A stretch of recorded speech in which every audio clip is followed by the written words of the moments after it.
Difficile de trouver un jour sans que Monaco ne soit évoqué lors d'événements organisés aux quatre coins du monde ou de simples échanges.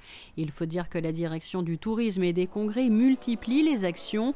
Plus de 180 opérations ont par exemple été menées tout au long de 2014 pour assurer la promotion de la destination Monaco.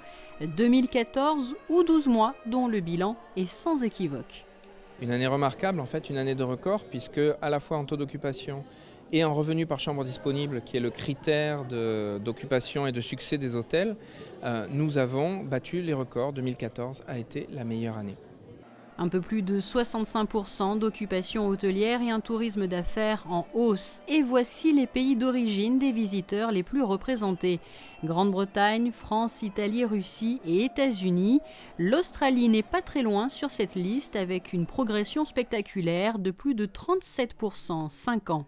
Si les 52 personnes basées au siège de la DTC à Monaco sont très actives, les actions effectuées par celles qui travaillent dans les 10 bureaux qui se trouvent dans le monde le sont aussi. Certains sont tout jeunes et ont ouvert leurs portes au début de l'année 2015. Celui situé au Brésil, par exemple.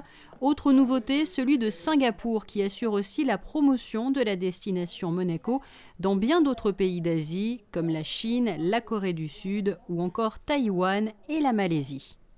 Les missions sont de présenter l'offre de Monaco sous une casquette officielle, qui est celle du gouvernement, à travers la direction du tourisme et des congrès, à des marchés qui jusqu'à maintenant n'avaient pas été démarchés sous cette égide.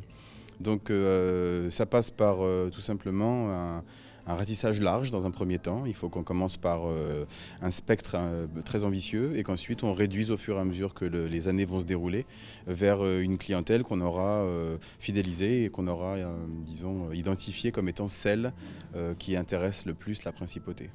Effort porté sur de nouveaux pays ou effort tout simplement maintenu, des objectifs ont été définis aussi. Fidéliser la clientèle, encore plus de nuitées, davantage de congrès médicaux, création du club des ambassadeurs de la destination Monaco. Une feuille de route a d'ailleurs été fixée et pas uniquement sur l'année 2015.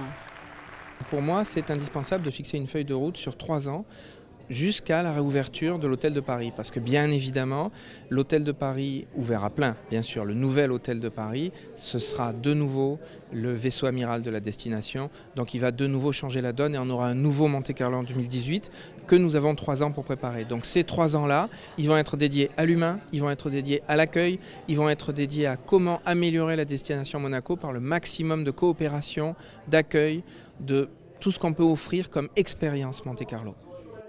Plusieurs orientations fixées donc au cours de cette soirée interactive. Une soirée placée sous le signe de la Russie, à l'honneur cette année à Monaco, avec la troupe des Cosaques, présente également du 20 au 22 février sur le port Hercule.